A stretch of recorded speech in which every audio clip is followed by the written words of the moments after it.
Dear students, welcome to the online classes. In the last class, I have explained 9 points of general management and the remaining 6 points explained. Now I am going to explain 10 plus order. Krama ಅಂತ ಹೇಳ್ತೀವಿ. ಅಂದ್ರೆ according to Fayolo, place and materials must be in suitable places at appropriate time for maximum efficiency, and this principle states there is a place for everything and everything must be in its place. ಇಲ್ಲಿ ಕ್ರಮ ಅಂತ ಹೇಳ್ತೀವಿ ಅಂದ್ರೆ according to Fayol ಇದೇನಿದೆ people and materials for suitable places ಅಂತ ಹೇಳ್ತೀವಿ. ಅಂದರೆ ಈ ಒಂದು ವಸ್ತು ಆಗಿರ್ಬೋದು ಅಥವಾ ಒಂದು ಮಾನವನನ್ನು ನಾವೇನು ಮಾಡೋದು ಕ್ರಮಬದ್ಧವಾಗಿ ಅಂದರೆ ಸ್ಟೆಪ್ಸ್ ಅಂತ ಹೇಳ್ತೀವಿ.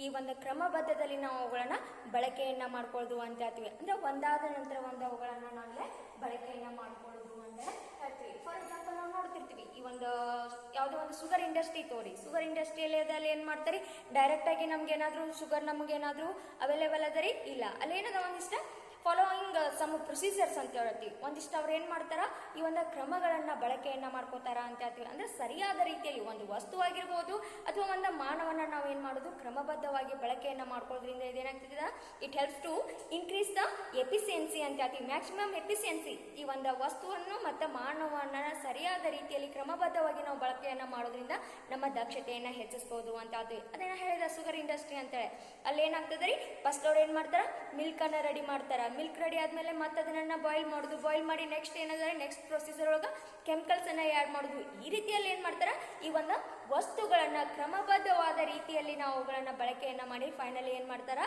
ಈ ಒಂದು ರೆಡಿಮೇಡ್ ಗೂಡ್ಸ್ ಅಂತ ಹೇಳ್ತೀವಿ ಆರ್ ಪ್ರಾಡಕ್ಟ್ ಅಂತ ಹೇಳ್ತೀವಿ. ಅವರು ಒಂದು ನಿರ್ದಿಷ್ಟವಾದ ಸಿದ್ಧವಾದ ಒಂದು ವಸ್ತುವನ್ನು ನಮಗೆ ಒದಗಿಸ್ತಾರ ಅಂತ ಹೇಳ್ತೀವಿ. ಅಂದರೆ ಈ ಒಂದು order also it helps to increase the efficiency or maximum efficiency ಅಂತ ಹೇಳ್ತೀವಿ. ಈ ಒಂದು ಕ್ರಮಬದ್ಧತೆ ಅನ್ನೋದು ಕೂಡ ಏನಾಗ್ತದ, ಈ ಒಂದು ದಕ್ಷತೆಯನ್ನು ಹೆಚ್ಚಿಸೋದಕ್ಕೆ ನಮ್ಗೆ ಸಹಾಯ ಆಗ್ತದ ಅಂತ ಹೇಳ್ತಾರ. ನೆಕ್ಸ್ಟ್ ಒಂದು ನೋಡ್ರಿ, ಇಕ್ವಿಟಿ ಅಂತ ಹೇಳ್ತೀವಿ. ಇಕ್ವಿಟಿ ಅಂದ್ರೆ ಇದೇನಿದ ನ್ಯಾಯ ಅಥವಾ ಸಮಾನತೆ ಅಂತ ಹೇಳ್ತೀವಿ. Payolo importance kindliness and justice in the behavior of managers towards the workers, and all should be treated equally. There should be not any discriminations against in anyone on account of sex, religion, language, caste, etc. ಇಲ್ಲಿ ಸಾಮಾನ್ಯವಾಗಿ ಇಲ್ಲಿ ಸಮಾನತೆ ಅಂತ ಹೇಳ್ತೀವಿ.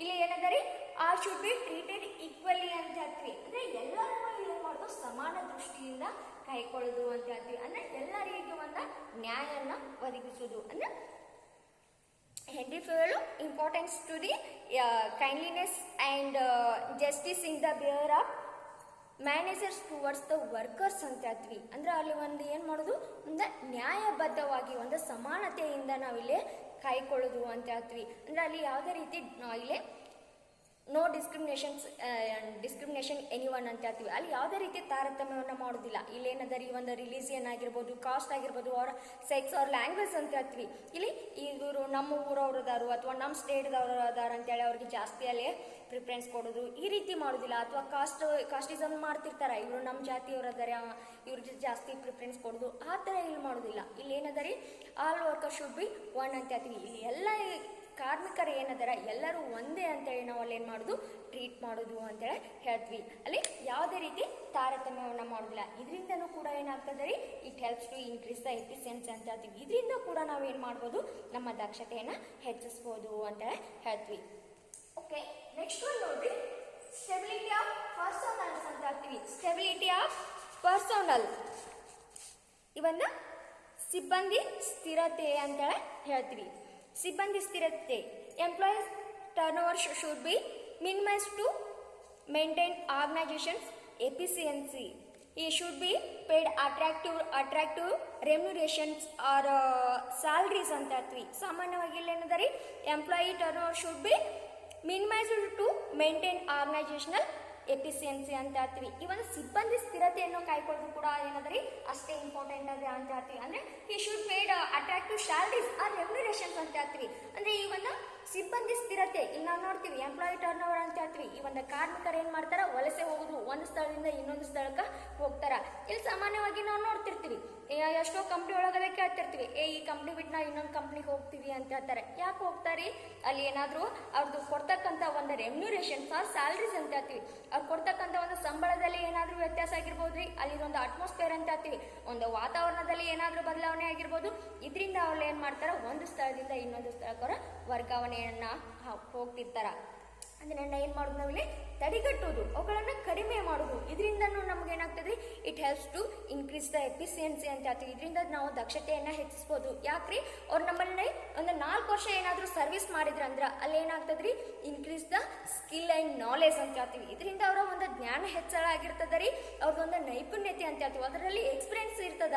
ಅದರಿಂದ ನಾವೇನ್ ಮಾಡ್ಬೋದು ಸಾಕಷ್ಟು ನಾವಲ್ಲಿ ಹೆಚ್ಚಿನ ಪ್ರಮಾಣದಲ್ಲಿ ನಾವು ಉತ್ಪಾದನೆಯನ್ನ ಮಾಡುವುದಕ್ಕೆ ಸಾಧ್ಯದ ಅಂತ ಹೇಳ್ತೀವಿ. ಅದಕ್ಕೋಸ್ಕರ ನಾವಿಲ್ಲಿ ಏನ್ ಮಾಡುದು ನಮ್ಮಲ್ಲಿ ಇರ್ತಕ್ಕಂಥ ಈ ಒಂದು ಕಾರ್ಮಿಕರನ್ನ ನಮ್ಮಲ್ಲೇನೆ ಇಟ್ಕೊಳ್ಳೋದು. ಇದರಿಂದ ಏನಾಗ್ತದ್ರಿ ನಮ್ಮ ಸಂಸ್ಥೆಯ ದಕ್ಷತೆಯನ್ನ ಹೆಚ್ಚಿಸಬಹುದು. ಇದರಿಂದ ಇದೇನಾಗ್ತದ್ರಿ it helps to increase the production ಅಂತ ಹೇಳ್ತೀವಿ. ಇದರಿಂದ ನಮ್ಮ ಉತ್ಪಾದನೆಯನ್ನು ಕೂಡ ನಾವು ಏನ್ ಮಾಡ್ಬೋದು ಹೆಚ್ಚಿಸಬಹುದು ಅಂತ ಹೇಳ್ತೀವಿ. ಅಂದ್ರೆ ಇಲ್ಲಿ ಏನಾಗ್ತದ್ರಿ minimise the employee turn over ಅಂತ ಹೇಳ್ತೀವಿ. ಈ ಒಂದು ಕಾರ್ಮಿಕರು ವಲಸೆ ಹೋಗ್ತಾರ ಅವುಗಳನ್ನ ತಡೆಗಟ್ಟುವುದು ಅಥವಾ ಅವುಗಳನ್ನ ಕಡಿಮೆ ಮಾಡುವುದು.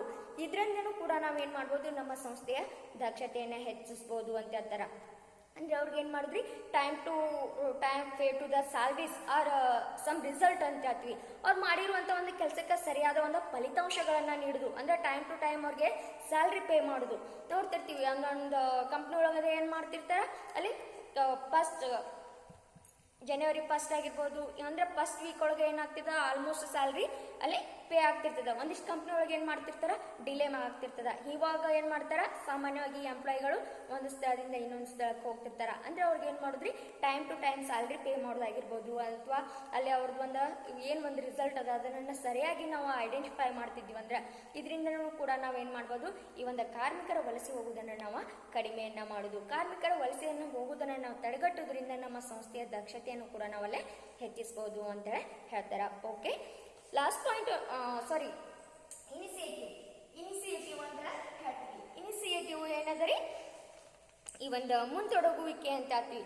ಇನಿಸಿಯೇಟಿವ್ ಅಂದ್ರೆ ಇನಿಸಿಯೇಟಿವ್ ನಥಿಂಗ್ ಬಟ್ ಮೋಟಿವೇಶನ್ ಅಂತ ಹೇಳ್ತೀವಿ. ಒಂದು ಪ್ರೇರೇಪಣೆಯನ್ನ ನೀಡುವುದು ಅಂತ ಹೇಳ್ತೀವಿ. According to Fayol worker should be encouraged to develop and carry out their plans for improvement ಅಂತ ಹೇಳ್ತೀವಿ. ಅವ್ರಿಗೆ ಏನು ಮಾಡೋದು ಈ ಒಂದು ಅವ್ರಿಗೆ ಕಾರ್ಮಿಕರಿಗೆ ಧೈರ್ಯನ ತುಂಬುದು, ಎನ್ಕರೇಜ್ ಮಾಡೋದು ಅಂತ ಹೇಳ್ತೀವಿ. ಅಂದರೆ worker should be encouraged to develop and carry out their plans improvement ಅಂತ ಹೇಳ್ತೀವಿ. ಅಂದ್ರೆ ಅವ್ರಿಗೆ ಎನ್ಕರೇಜ್ ಮಾಡೋದ್ರಿಂದ ಏನಾಗ್ತದ್ರಿ ನಮ್ದು ಏನು ಒಂದು ಪ್ಲಾನ್ ಅದ, ಒಂದು ಯೋಜನೆ ಏನದ ಅದನ್ನ ನಾವೇನ್ ಮಾಡ್ಬೋದು ಅಭಿವೃದ್ಧಿಯನ್ನ ಪಡ್ಕೋಬಹುದು ಅಂತ ಹೇಳ್ತೀವಿ. ಅಂದ್ರೆ ಅಲ್ಲಿ ಏನಾಗದ್ರಿ ಈ ಇಟ್ಸ್ ಕ್ರಿಯೇಟ್ ಸೆಲ್ಫ್ ಮೋಟಿವೇಶನ್ ಅಂತ ಹೇಳ್ತೀವಿ. ಸ್ವತಃ ಅವ್ರು ಏನ್ ಮಾಡುದ್ರಿ ಅದರಲ್ಲಿ ಪ್ರೇರೇಪಿತರಾಗಬೇಕು. ಸೆಲ್ಫ್ ಮೋಟಿವೇಶನ್ ಅಂತ ಹೇಳ್ತೀವಿ. ಸ್ವತಃ ಅವ್ರು ಏನ್ ಮಾಡುದು ಪ್ರೇರೇಪಣೆಗೆ ಒಳಪಡುವುದು ಅಂತ ಹೇಳ್ತೀವಿ. ಸಾಮಾನ್ಯವಾಗಿ ಇಲ್ಲಿ ನಾವು ನೋಡ್ತಿರ್ತೀವಿ, ನಾವು ಆಲ್ರೆಡಿ ಫಸ್ಟ್ ಚಾಪ್ಟರ್ ಒಳಗ ಕಲ್ತೀವಿ ಲೆವೆಲ್ಸ್ ಆಫ್ ಮ್ಯಾನೇಜ್ಮೆಂಟ್ ಒಳಗ ಗೊತ್ತದೆ ನಿಮಗೆ. ಲೋ ಲೆವೆಲ್ ಏನದರಿ ಅಲ್ಲೇ ವರ್ಕರ್ಸ್ ಇರ್ತಾರ, ಅವ್ರು ಏನಾಗ್ತಾರೆ cannot involving taking the any decisions ಅಂತ ಹೇಳ್ತೀವಿ. ನಾವು ಯಾವುದೇ ಒಂದು ನಿರ್ಣಯಗಳನ್ನ ತಗೋಬೇಕಾಗಿತ್ತಂದ್ರೆ ಅವ್ರು ಏನ್ ಮಾಡೋದಿಲ್ಲ, ಅದರಲ್ಲಿ ಭಾಗವಹಿಸೋದಿಲ್ಲ. ಆ ರೀತಿ ನಾವು ನೆಗ್ಲೆಕ್ಟ್ ಮಾಡೋದಿಲ್ಲ. ಅಲ್ಲಿ ಏನದರಿ ಅವ್ರಿಗೆ ಮೋಟಿವೇಟ್ ಮಾಡೋದು, ಆ ಒಂದು ಕಾರ್ಮಿಕರಿಗೆ ಪ್ರೇರೇಪಣೆಯನ್ನ ಮಾಡೋದು. ಅವ್ರದ್ದು ಏನಾದ್ರು ಒಂದು ಸಜೆಷನ್ ಫಾಲೋಅಪ್ ಮಾಡೋದಾಗಿರ್ಬೋದು, ಅಥವಾ ಅವ್ರದೊಂದು ಡಿಸಿಷನ್ ಅನ್ನ ತಿಳ್ಕೊಳ್ಳೋದು. ಈ ರೀತಿ ಮಾಡಿ ಅವ್ರಿಗೆ ಏನ್ ಮಾಡಿದ್ರು ಎನ್ಕರೇಜ್ ಮಾಡೋದ್ರಿಂದನೂ ಕೂಡ ಏನಾಗ್ತದ್ರಿ it helps to increase the efficiency ಅಂತ ಹೇಳ್ತೀವಿ. ಇದರಿಂದ ಕೂಡ ನಾವು ಏನ್ ಮಾಡ್ಬೋದು ನಮ್ಮ ಸಂಸ್ಥೆಯ ದಕ್ಷತೆಯನ್ನ ಹೆಚ್ಚಿಸಬಹುದು ಅಂತ ಹೇಳ್ತೀವಿ. ಅಂದ್ರೆ ಅಲ್ಲಿ ಮೋಟಿವೇಟ್ ಮಾಡುದ್ರಿ ಅವ್ರಿಗೆ. ಅಂದ್ರೆ ನಾನು ಇದರಲ್ಲಿ ಅವ್ರಿಗೇನಾದ್ರೂ ಅವ್ರೇ ಒಂದು ಐಡಿಯಾ ಆಗಿರ್ಬೋದು ಅಥವಾ ಸಜೆಷನ್ ಕೊಟ್ಟರು, ಅವ್ರಿಗೆ ಅಲ್ಲಿ ನೆಗ್ಲಿಜೆನ್ಸಿ ತೋರಿಸೋದಿಲ್ಲ, ಅವ್ರಿಗೆ ಮೋಟಿವೇಟ್ ಮಾಡೋದು. ಹೌದು, ಈ ನಿಮ್ಮ ಐಡಿಯಾನು ಸರಿ ಅದ, ನೀವು ಹೇಳ್ತಾ ಇರೋ ಸರಿ ಅದ. ಈ ರೀತಿ ನಾವು ಏನು ಮಾಡಿದ್ರೆ ಅವ್ರಿಗೆ ಮೋಟಿವೇಟ್ ಮಾಡೋದು. ಇದರಿಂದ ನಮ್ಮ ಸಂಸ್ಥೆ ದಕ್ಷತೆಯನ್ನ ಹೆಚ್ಚಿಸಬಹುದು ಅಂತ ಹೇಳ್ತೀವಿ. ಓಕೆ, ಲಾಸ್ಟ್ ಒನ್ ನೋಡ್ರಿ, ಸ್ಪಿರಿಟ್ ಆಫ್ ಕೋಆಪರೇಷನ್ ಅಂತ ಹೇಳ್ತೀವಿ. ಸ್ಪಿರಿಟ್ ಆಫ್ ಕೋಆಪರೇಷನ್ ಸಂಘ ಭಾವನೆ ಅಂತ ಹೇಳ್ತೀವಿ. Management to take necessary steps to promote team spirit among the employees. It has developed the mentally of one of the family ಅಂತ ಹೇಳ್ತೀವಿ. ಸಾಮಾನ್ಯವಾಗಿ ಅವ್ರಿಗೆ ಏನು ಮಾಡೋದು ಒಂದು ಸಂಘ ಭಾವನೆ ಅಂತ ಹೇಳ್ತೀವಿ, ಒಂದು ಸ್ಪಿರಿಟನ್ನು ತುಂಬುದು, ಅವರಲ್ಲಿ ಆತ್ಮವಿಶ್ವಾಸವನ್ನು ತುಂಬುದು ಅಂತ ಹೇಳ್ತೀವಿ. ನಮ್ದು ಇಲ್ಲಿ ಎಲ್ಲರೂ ಏನು ಮಾಡೋದು ಒಂದೇ ಫ್ಯಾಮಿಲಿ ಅನ್ನೋ ರೀತಿಯಲ್ಲಿ ಅವ್ರಿಗೆ ಟ್ರೀಟ್ ಮಾಡೋದು ಅಂತ ಹೇಳ್ತೀವಿ. The mentally of one family members, ಅಲ್ಲಿ ಇರ್ತಕ್ಕಂಥ ವರ್ಕರ್ಸ್ ಎಲ್ಲರೂ ಏನದರಿ ನಾವು ಒಂದೇ ಕುಟುಂಬಕ್ಕೆ ಸೇರಿದವರು, ಇದು ನಮ್ಮ ಕುಟುಂಬ ಅನ್ನುವಂಥ ಭಾವನೆಯನ್ನು ಅವರಲ್ಲಿ ಮೂಡಿಸೋದು ಅಂತ ಹೇಳ್ತೀವಿ. ಟೀಮ್ ಸ್ಪಿರಿಟನ್ನು ನಾವಲ್ಲೇ ಕ್ರಿಯೇಟ್ ಮಾಡೋದು. ಟೀಮ್ ಸ್ಪಿರಿಟ್ ಇರೋದ್ರಿಂದ ಏನಾಗ್ತದೆ ರೀ, ನಮ್ಮ ಸಂಸ್ಥೆಯ ದಕ್ಷತೆಯನ್ನು ಕೂಡ ನಾವಲ್ಲೇ ಹೆಚ್ಚಿಸ್ಬೋದು ಅಂತ ಹೇಳ್ತೀವಿ. ಅಂದರೆ they should be A mutual understanding and confidence ಅಂತ ಹೇಳ್ತೀವಿ. ಅಂದರೆ ನಮ್ಮಲ್ಲಿ ನಾವು ಏನು ಮಾಡೋದು ಒಂದು ಕಾನ್ಫಿಡೆನ್ಸ್ ಬರ್ತದೆ, ಅದ್ರ ಜೊತೆ ಏನದ ನಮ್ಮನ್ನು ನಾವು ಅರ್ಥ ಮಾಡ್ಕೋದು. ನಾವು ನೋಡ್ತೀವಿ ನಮ್ಮ ಫ್ಯಾಮಿಲಿ ಒಳಗಡೆ ಯಾರಾದರೂ ಸರಿಯಾಗಿ ಇದು ಮಾಡಲಿಲ್ಲ ಮಾಡ್ತಿರ್ಲಿಲ್ಲ ಅಂದ್ರೆ ಅವಾಗ ನಾವು ಅವ್ರಿಗೆ ಏನು ಮಾಡ್ತೀವಿ, ಸರಿಯಾದ ರೀತಿಯಲ್ಲಿ ಅವ್ರಿಗೆ ತಿಳುವಳಿಕೆಯನ್ನು ನೀಡ್ತೀವಿ. ಅದೇ ರೀತಿ ಇಲ್ಲಿಯೂ ಕೂಡ ಏನು ಮಾಡ್ತೀವಿ, ನಮ್ಮ ಸಂಸ್ಥೆಯಲ್ಲಿ ಕೂಡ ಏನಾದರೂ ವರ್ಕರ್ಸಲ್ಲಿ ಏನಾದರೂ ಅಲ್ಲಿ ಡಿಸ್ಕ್ರಿಮಿನೇಷನ್ ಆಗ್ತಿತ್ತಂದ್ರೆ ಅದನ್ನು ತಡೆಗಟ್ಟೋದಾಗಿರ್ಬೋದು, ಅಥವಾ ಅವ್ರಿಗೆ ಮೋಟಿವೇಟ್ ಮಾಡೋದು, ಈ ರೀತಿ ಮಾಡಿ ನಾವು ಅವ್ರಿಗೆ ಏನು ಮಾಡೋದ್ರಿ,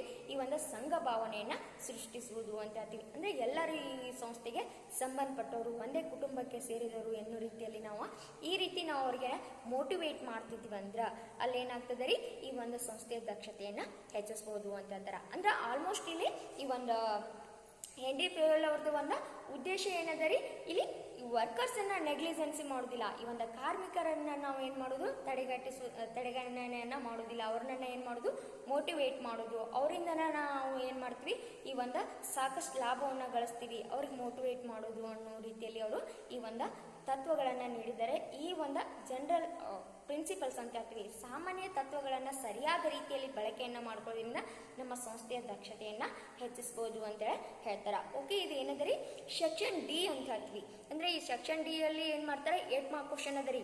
ಈ ಒಂದು ಜನರಲ್ ಪ್ರಿನ್ಸಿಪಲ್ಸ್ ಕೇಳುವಂಥ ಚಾನ್ಸಸ್ ಇರ್ತದ್ರಿ, ಸರಿಯಾದ ರೀತಿ ಒಳಗೆ ಇವುಗಳನ್ನ ನೋಡ್ಕೋರಿ ಅಂತ ಹೇಳ್ತೀವಿ. ಅದೇ ರೀತಿ 1 ಮಾರ್ಕ್ಸ್ 2 ಮಾರ್ಕ್ಸಲ್ಲಿ ಇದು ಈ ಪ್ರಿನ್ಸಿಪಲ್ಸ್ ಏನದರಿ ಅದು ಕೇಳ್ಬೋದು. ವಾಟ್ ಈಸ್ ಆರ್ಡರ್ ಅಂತ ಕೇಳ್ಬೋದು, ಅಥವಾ ವಾಟ್ ಈಸ್ ಸೆಂಟ್ರಲೈಸೇಷನ್ ಡಿಸೆಂಟ್ರಲೈಸೇಷನ್ ಅಂತ ಕೇಳ್ತಾರೆ, ಅಥವಾ ವಾಟ್ ಈಸ್ ಗ್ಯಾಂಗ್ ಪ್ಲ್ಯಾಂಕ್ ಅಂತ ಕೇಳ್ಬೋದು, ಅಥವಾ ವಾಟ್ ಈಸ್ ಸ್ಕಾಲರ್ ಚೈನ್ ಅಂತ ಕೇಳ್ಬೋದು. ಅದಕ್ಕೇನಾದ್ರಿ 1 ಮಾರ್ಕ್ಸ್ 2 ಮಾರ್ಕ್ಸ್ ಇವನು ನೀವು ಸರಿಯಾಗಿ ಇವುಗಳನ್ನ ನೋಡ್ಕೋರಿ ಅಂತೇಳಿ ಹೇಳ್ತೀವಿ. ಓಕೆ, ನೆಕ್ಸ್ಟ್ ಒನ್ ಏನಂದ್ರೆ ಪ್ರಿನ್ಸಿಪಲ್ಸ್ ಆಫ್ ಸೈಂಟಿಫಿಕ್ ಮ್ಯಾನೇಜ್ಮೆಂಟ್ ಅಂತ ಹೇಳ್ತೀವಿ. ಅಂದರೆ ವೈಜ್ಞಾನಿಕ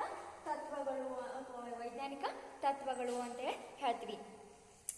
Frederick Winslow Taylor was an engineer in steel mill.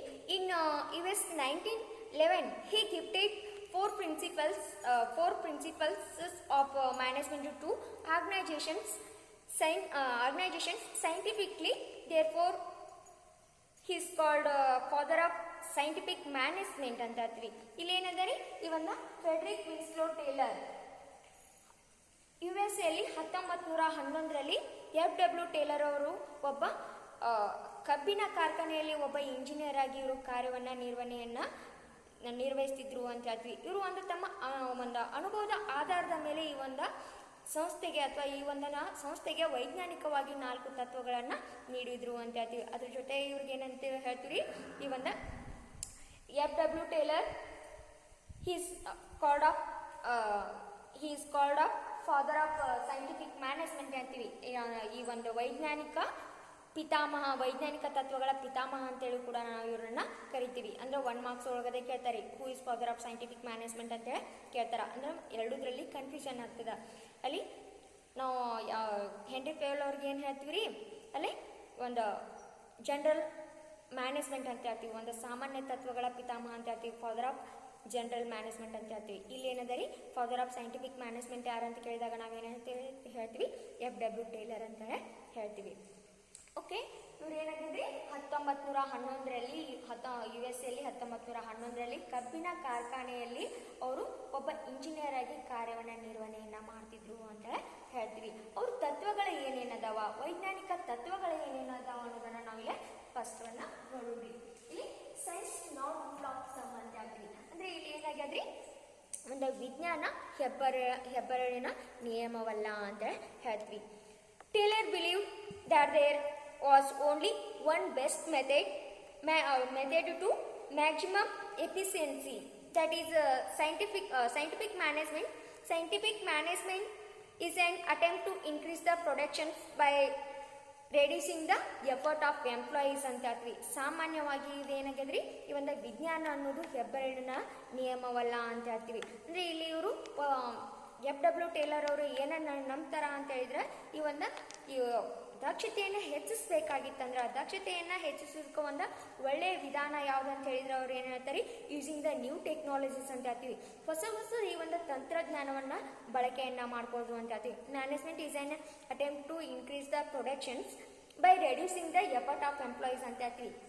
ಒಂದು ಕಾರ್ಮಿಕರ ಒಂದು ಶ್ರಮ ಏನದ, ಕಾರ್ಮಿಕರ ಶ್ರಮವನ್ನು ಕಡಿಮೆ ಮಾಡಿ ನಾವೇನು ಮಾಡ್ಬೋದು, ಈ ಒಂದು ಉತ್ಪಾದನೆಯನ್ನು ಹೆಚ್ಚಳವನ್ನು ಮಾಡೋದು ಅಂತ ಹೇಳ್ತೀವಿ. ಯಾವ ರೀತಿ ರೀ, ಕಾರ್ಮಿಕರ ಶ್ರಮವನ್ನು ಕಡಿಮೆ ಮಾಡಿ ಉತ್ಪಾದನೆಯನ್ನು ಯಾವ ರೀತಿ ನಾವು ಹೆಚ್ಚಳವನ್ನು ಮಾಡೋಕ್ಕೆ ಸಾಧ್ಯದ ಅಂತ ಹೇಳಿದ್ರೆ ಯೂಸಿಂಗ್ ದ ನ್ಯೂ ಟೆಕ್ನಾಲಜೀಸ್ ಅಂತ ಹೇಳ್ತೀವಿ. ಇಲ್ಲಿ ಯಾವ ರೀತಿ ನಾವು ಈ ಒಂದು ತಂತ್ರಜ್ಞಾನಗಳನ್ನು ಬಳಕೆಯನ್ನು ಮಾಡ್ಕೋಬೇಕು, ಆ ಒಂದು ತಂತ್ರಜ್ಞಾನವನ್ನು ಬಳಕೆಯನ್ನು ಮಾಡ್ಕೊಳ್ಳೋದ್ರಿಂದ ನಾವೇನು ಮಾಡ್ಬೋದು, ಈಸಿಲಿ ಇನ್ಕ್ರೀಸ್ ದ ಪ್ರೊಡಕ್ಷನ್ಸ್ ಅಂತ ಹೇಳ್ತೀವಿ. ಸರಳವಾಗಿ ನಾವೇನು ಮಾಡ್ಬೋದು, ಉತ್ಪಾದನೆಯನ್ನು ಹೆಚ್ಚಿಸ್ಬೋದು ಅಂತ ಹೇಳ್ತೀವಿ. ಫಾರ್ ಎಕ್ಸಾಂಪಲ್ ನಾವು ನೋಡ್ತಿರ್ತೀವಿ, ಮೊದಲೆಲ್ಲ ಏನು ಮಾಡ್ತಿದ್ರಿ, ಈ ಒಂದು ಹೋಟೆಲ್ ಒಳಗಡೆ ಏನು ಮಾಡ್ತಿದ್ರು, ಅಲ್ಲೇ ಹಿಟ್ಟನ್ನು ಕೈಲೈನ ರುಬ್ತಿದ್ರು. ಅಲ್ಲೇನಾಗ್ತಿದ್ರಿ, ಅಲ್ಲೇ ಸಾಕಷ್ಟು ಈ ಒಂದು ಕಾರ್ಮಿಕರ ಶ್ರಮವನ್ನು ಅಲ್ಲೇ ಬಳಕೆಯನ್ನು ಮಾಡ್ಕೋತಿದ್ರು ಅಂತ ಹೇಳ್ತೀವಿ. ಯಾವಾಗ ಈ ಒಂದು ಹೊಸ ತಂತ್ರಗಳನ್ನು ಬಳಕೆಯನ್ನು ಮಾಡ್ತಿದ್ವಿ ಅಂತ ಹೇಳ್ತೀವಿ, when using the new technologies it helps to increase the productions ಅಂತ ಹೇಳ್ತೀವಿ. ಯಾವಾಗ ನಾವು ಈ ಒಂದು ಹೊಸ ತಂತ್ರಜ್ಞಾನವನ್ನು ಬಳಕೆಯನ್ನು ಮಾಡಲು ಪ್ರಾರಂಭ ಮಾಡಿದ್ವಿ, ಅದರಿಂದ ನಾವೇನು ಮಾಡೋಕ್ಕಾಗ್ತದೆ, ಹೆಚ್ಚಿನ ರೀತಿಯಲ್ಲಿ ಉತ್ಪಾದನೆಯನ್ನು ಮಾಡೋದಕ್ಕೆ ಸಾಧ್ಯದ ಅಂತ ಹೇಳ್ತೀವಿ. ಈಗ ನಾವು ನೋಡ್ತೀವಿ, ಸಾಕಷ್ಟು ನಾವು ಎಲ್ಲಾದ್ರೂ ಈ ಒಂದು ಹಿಟ್ಟನ್ನು ರುಬ್ಬದೇ ನೋಡ್ತೀವಿ ನಾವು, ಇಲ್ಲ ಇಲ್ಲಿ ಮಿಕ್ಸರ್ ಗ್ರೈಂಡರ್ ಅನ್ನೋದ ಯೂಸ್ ಮಾಡ್ತಾರೆ. ಇದರಿಂದ ನಾವೇನು ಮಾಡ್ಬೋದು, ಕಡಿಮೆ ಸಮಯದಲ್ಲಿ ನಾವೇನು ಮಾಡೋದು, ಹೆಚ್ಚಿಗೆ ನಾವು ಉತ್ಪಾದನೆಯನ್ನು ಮಾಡೋದು ಅಂತ ಹೇಳ್ತೀವಿ. ಅಂದರೆ ಹೊಸ ತಂತ್ರಜ್ಞಾನಗಳನ್ನು ಬಳಕೆಯನ್ನು ಮಾಡಿಕೊಂಡು ನಾವು ಉತ್ಪಾದನೆಯನ್ನು ಹೆಚ್ಚಿಸುವುದು ಅಂತ ಹೇಳ್ತೀವಿ. ಅದಕ್ಕೋಸ್ಕರ ಏನು ಹೇಳಿದ್ರಿ, science not rule of thumb ಅಂತ ಹೇಳ್ತೀವಿ. ಈ ಒಂದು ವಿಜ್ಞಾನ ಅನ್ನೋದು ಏನಾಗದ, ಹೆಬ್ಬೆರಳಿನ ನಿಯಮವಲ್ಲ.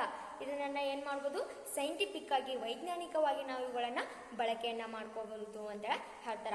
ಓಕೆ, ನೆಕ್ಸ್ಟ್ ಒಂದು ನೋಡ್ರಿ, ಹಾರ್ಮೋನಿ ನಾಟ್ ಡಿಸ್ಕಾರ್ಡ್ ಅಂತ ಹೇಳ್ತಾರ. ಅಂದ್ರೆ ಈ ಒಂದು ಸಾಮರಸ್ಯ ವಿರೋಧವಲ್ಲ ಅಂತ ಹೇಳ್ತಾರ. There should be harmonious relationship between management and workers. Both should realize that each one is important ಅಂತ ಹೇಳ್ತೀವಿ. ಅಂದರೆ ಇಲ್ಲೇನದರಿ, ನಾಟ್ ಡಿಸ್ಕ್ರಿಮಿನೇಷನ್ಸ್ ಎನಿವನ್ ಅಂತ ಹೇಳ್ತೀವಿ. ಅಲ್ಲಿ ಯಾವುದೇ ರೀತಿ ತಮ್ಮಲ್ಲಿ ಏನು ಮಾಡೋದು, ತಾರತಮ್ಯವನ್ನು ಮಾಡೋದಿಲ್ಲ. ಇಲ್ಲೇನದರಿ, both should realise that each one is important ಅಂತ ಹೇಳ್ತೀವಿ. ಇಲ್ಲಿ ಪ್ರತಿಯೊಬ್ಬರೂ ನಾವೇನು ಮಾಡ್ಬೋದು, ನಮ್ದೊಂದು ಮಹತ್ವದ ಅಂತ ತಿಳ್ಕೊಬೋದು. ಒಬ್ಬ ಮ್ಯಾನೇಜರ್ ಆಗಿರ್ಬೋದು ಅಥವಾ ಒಬ್ಬ ವರ್ಕರ್ ಆಗಿರ್ಬೋದು. ಅಂದರೆ ಇಲ್ಲಿ ನಾ ಹೆಚ್ಚು ನೀ ಹೆಚ್ಚು ಅಂತೇಳಿ ಇಲ್ಲಿ ಯಾವುದೇ ರೀತಿ ತಾರತಮ್ಯಗಳನ್ನು ಮಾಡೋದಿಲ್ಲ. ಇಲ್ಲಿ ಪ್ರತಿಯೊಬ್ಬರದ್ದು ಒಂದು ಅವಶ್ಯಕತೆ ಅದ. ಅಂದರೆ ಇಲ್ಲಿ ಒಂದು ಸಹಕಾರದಿಂದ, ಒಂದು ಒಳ್ಳೆಯ ಒಂದು ಭಾವನೆಯಿಂದ ನಾವೇನು ಮಾಡ್ಬೋದು, ಸಾಮರಸ್ಯದಿಂದ ನಾವು ಸರಿಯಾದ ರೀತಿಯಲ್ಲಿ ಕಾರ್ಯವನ್ನು ನಿರ್ವಹಣೆಯನ್ನು ಮಾಡೋದು ಅಂತೇಳಿ ಹೇಳ್ತಾರ. ಗೊತ್ತೈತ್ರಿ. ನೆಕ್ಸ್ಟ್ ಒಂದು ನೋಡ್ರಿ, ಕೋಆಪರೇಷನ್. ಕೋಆಪರೇಷನ್ಸ್ ನಾಟ್ ಇಂಡಿವಿಜುವಲಿಸಮ್ ಅಂತ ಹೇಳ್ತೀವಿ. ಕೋಆಪರೇಷನ್ ನಾಟ್ ಇಂಡಿವಿಜುವಲಿಸಮ್ ಅಂತ ಹೇಳ್ತಾರ. ಸಹಕಾರ ಪ್ರತ್ಯೇಕವಾದುದಲ್ಲ ಅಂತ ಹೇಳ್ತಾರ. There should be a complete cooperation between the labor and management. Instead of individualism, cooperation should be replaced by cooperations. Both should realize that they need each other ಅಂತ ಹೇಳ್ತೀವಿ. ಅಂದರೆ ಅಲ್ಲಿ ಒಬ್ರಿಗೊಬ್ರು ಏನು ಮಾಡೋದು, ಕೋಆಪರೇಷನ್ ಮಾಡೋದು. ಅಂದರೆ cooperations between the labour and management ಅಂತ ಹೇಳ್ತೀವಿ. ಅಲ್ಲೇ ಒಬ್ಬರಿಂದ ಒಬ್ಬರಿಗೆ ಏನಾಗ್ತದೆ, ಅಲ್ಲೇ ಸಹಕಾರ ಆಗ್ತಿರ್ತದೆ ಅಂತ ಹೇಳ್ತೀವಿ.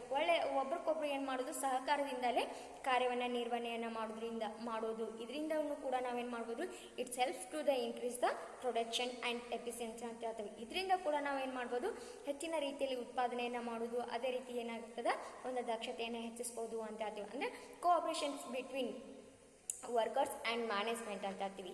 ಒಂದು ಸಂಸ್ಥೆ ಮತ್ತು ಈ ಒಂದು ಕಾರ್ಮಿಕರ ಮಧ್ಯೆ ಒಳ್ಳೆಯ ಒಂದು ಸಹಕಾರವನ್ನು ಇಟ್ಕೊಳ್ಳೋದು ಅಂತ ಹೇಳ್ತೀವಿ. ಅಂದರೆ ಇವೆರಡೂ ಏನಾಗಿದ್ದಾರೆ, ಇಲ್ಲಿ ನಾಟ್ ಇಂಡಿವಿಜುವಲಿಸಮ್ ಅಂತ ಹೇಳ್ತೀವಿ. ಅವು ಎರಡೂ ಪ್ರತ್ಯೇಕವಾದದ್ದಲ್ಲ, ಒಂದಕ್ಕೊಂದಲ್ಲಿ ಏನಾಗ್ಯಾವ್ರಿ ಅವ, ಈ it's depending upon labour and management ಅಂತ ಹೇಳ್ತೀವಿ. ಅಂದರೆ ಅಲ್ಲಿ ಒಂದಕ್ಕೊಂದು ಏನಾಗ್ಯಾವ್ರಿ ಅವ ಡಿಪೆಂಡೆಂಟ್ ಅದಾವ ಅಂತೇಳಿ ಹೇಳ್ತೀವಿ. ಅಂದರೆ ಒಂದು ಯಾವುದೇ ಒಂದು ಕಾರ್ಯವನ್ನು ನಿರ್ವಹಣೆಯನ್ನು ಮಾಡಬೇಕಾಗಿತ್ತಂದ್ರೆ ಅಲ್ಲಿ cooperations is more important to the increase the productions ಅಂತ ಹೇಳ್ತೀವಿ. ಅಂದರೆ ಅಲ್ಲಿ ಈ ಒಂದು ಏನು ಸಹಕಾರ ಅನ್ನೋದು ಏನಾಗ್ಯದ ಬಹಳ ಮಹತ್ವವಾದದ್ದು. ನಾವು ಹೆಚ್ಚಿಗೆ ಉತ್ಪಾದನೆಯನ್ನು ಮಾಡಬೇಕಾದ್ರೆ ಅಂತ ಹೇಳ್ತೀವಿ. ಅಂದರೆ ಒಬ್ಬರಲ್ಲಿ ಕೋಆಪ್ರೇಷನ್ ಇತ್ತಂದ್ರೆ ನಾವು ಏನು ಮಾಡ್ಬೋದು, ಸರಳವಾಗಿ ನಾವು ಹೆಚ್ಚಿನ ರೀತಿಯಲ್ಲಿ ಉತ್ಪಾದನೆಯನ್ನು ಮಾಡ್ಬೋದು ಅಂತೇಳಿ ಹೇಳ್ತಾರೆ. ಫಾರ್ ಎಕ್ಸಾಂಪಲ್ ನಾವು ಹೇಳ್ತೀವಿ ರೀ, each and every organisations involving in different functions ಅಂತ ಹೇಳ್ತೀವಿ. ಫಂಕ್ಷನ್ಸ್ ಆರ್ ಮ್ಯಾನೇಜ್ಮೆಂಟ್ ಅಂತ ಹೇಳ್ತೀವಿ. ಬೇರೆ ಬೇರೆ ರೀತಿಯಾದಂಥ ಒಂದಿಷ್ಟು ಶಾಖೆಗಳನ್ನು ಒಳಗೊಂಡಿರ್ತಾವ ಅಂತ ಹೇಳ್ತೀವಿ. ಡಿಪಾರ್ಟ್ಮೆಂಟನ್ನು ಒಳಗೊಂಡಿರ್ತಾವ. ಅದರಲ್ಲಿ ಏನಾದ್ರೆ each and every department depending upon one department to another department ಅಂತ ಹೇಳ್ತೀವಿ. ಅಂದರೆ ಪ್ರತಿಯೊಂದು ಶಾಖೆಯಲ್ಲಿ ಪ್ರತಿಯೊಂದು ಸಂಸ್ಥೆಯಲ್ಲಿ ವಿವಿಧ ರೀತಿಯಾದಂಥ ಶಾಖೆಗಳನ್ನು ಒಳಗೊಂಡಿರ್ತದ. ಆದರೆ ಆ ಶಾಖೆಗಳು ಏನಾಗ್ಯಾವ ರೀ, ಒಂದು ಶಾಖೆಯಿಂದ ಇನ್ನೊಂದು ಶಾಖೆಗೆ ಅಲ್ಲಿ ಏನು ಮಾಡ್ತಾವ, ಅವು ಅವಲಂಬನೆಯಾಗ್ಯಾವ ಅಂತ ಹೇಳ್ತೀವಿ. ಅಂದರೆ cooperations it is important to the all departments ಅಂತ ಹೇಳ್ತೀವಿ. ಎಲ್ಲ ಈ ಒಂದು ಶಾಖೆಗಳಿಗೆ ಏನಾಗ್ಯದ, ಈ ಒಂದು ಸಹಕಾರ ಅನ್ನೋದು ಬಹಳ ಪ್ರಾಮುಖ್ಯತೆಯನ್ನು ವಹಿಸ್ತದೆ ಅಂತ ಹೇಳ್ತೀವಿ. ಇದರಿಂದ ನಾವು ಏನು ಮಾಡ್ಬೋದು, ಹೆಚ್ಚಿನ ರೀತಿಯಲ್ಲಿ ಉತ್ಪಾದನೆಯನ್ನು ಮಾಡ್ಬೋದು ಅಂತ ಹೇಳ್ತೀವಿ. ಫಾರ್ ಎಕ್ಸಾಂಪಲ್ ನಾವು ನೋಡ್ತಿರ್ತೀವಿ, ಅಂದರೆ ನಿಮ್ದು ಏನದರಿ, ನೀವು ಡಿಸ್ಟಿಂಕ್ಷನ್ ಬರಬೇಕಾಗಿತ್ತಂದ್ರೆ ಏನದರಿ, ಡಿಸ್ಟಿಂಕ್ಷನ್ ಆರ್ ರ್ಯಾಂಕ್ ಅಂತ ಹೇಳ್ತೀವಿ. ಬರಬೇಕಾಗಿತ್ತಂದ್ರೆ ಕೇವಲ 1 ಅಥವಾ 2 ಸಬ್ಜೆಕ್ಟನ್ನು ಅಷ್ಟೇ ನೀವು ಸ್ಟಡಿ ಮಾಡಿದರೆ ಏನಾದರೂ ರ್ಯಾಂಕ್ ಬರೋಕ್ಕಾಗ್ತದೆ ರೀ? ಇಲ್ಲ. ಅಲ್ಲೇನಾಗದ, ಈ ಒಂದು 6 ಸಬ್ಜೆಕ್ಟಲ್ಲಿ ಅಲ್ಲಿ ಒಂದು ಕೋಆಪ್ರೇಷನ್ ಇತ್ತಂದ್ರೆ ಎಲ್ಲ ಸಬ್ಜೆಕ್ಟ್ ಆಗಿರ್ಬೋದು, ಇವನ್ ಟೀಚರ್ಸ್ ಅಂತ ಹೇಳ್ತೀವಿ, ಅವರಲ್ಲಿ ಒಂದು ಕೋಆಪ್ರೇಷನ್ ಇತ್ತಂದ್ರೆ ಮಾತ್ರ ನೀವೇನು ಮಾಡ್ಬೋದು, ನಿಮ್ಮ ಸ್ಕೋರನ್ನು ಜಾಸ್ತಿ ಮಾಡ್ಬೋದು ಅಂತ ಹೇಳ್ತೀವಿ. ಅದೇ ರೀತಿ ಒಂದು ಸಂಸ್ಥೆಯಲ್ಲಿ ನಮ್ಮ ಉತ್ಪಾದನೆಯನ್ನು ಹೆಚ್ಚಿಸ್ಬೇಕಾಗಿತ್ತಂದ್ರೆ ಅದೇ ರೀತಿ ಈ ಒಂದು ಕೋಆಪ್ರೇಷನ್ ಸಹಕಾರ ಅನ್ನೋದು ಏನಾಗದ ಬಹಳಷ್ಟು ಮಹತ್ವದಾಯಕವಾದ ಪಾತ್ರವನ್ನು ವಹಿಸ್ತದ ಅಂತ ಹೇಳ್ತಾರ. ಓಕೆ, ಲಾಸ್ಟ್ ಒನ್ ನೋಡ್ರಿ, development of each and every persons to his greatest efficiency and prosperity ಅಂತ ಹೇಳ್ತೀವಿ. ಅಂದರೆ ಪ್ರತಿಯೊಬ್ಬ ವ್ಯಕ್ತಿಯು ಅತ್ಯುನ್ನತ ದಕ್ಷತೆ ಮತ್ತು ಅಭಿವೃದ್ಧಿಗಳತ್ತ ಅವನ ಅಥವಾ ಅವಳ ಅಭಿವೃದ್ಧಿ ಅಂತ ಹೇಳ್ತೀವಿ. ಪ್ರತಿಯೊಬ್ಬ ವ್ಯಕ್ತಿಯು ಒಂದು ಅತ್ಯುನ್ನತ ದಕ್ಷತೆಯನ್ನು ಒಳಗೊಂಡಿರ್ತಾರ ಅಂತ ಹೇಳ್ತೀವಿ. ಅಂದರೆ industrial efficiency lastly depends on personal confidence. So scientific management also stood for workers' development. According to Taylor, efficiency could be achieved from the beginning of employee selection ಅಂತ ಹೇಳ್ತಾರ. ಅಂದರೆ ಇಲ್ಲಿ ಏನಾಗದ್ರಿ, ಇವನ್ನ industrial efficiency largely depends on personal confidence ಅಂತ ಹೇಳ್ತೀವಿ. ಇಲ್ಲಿ ಒಂದು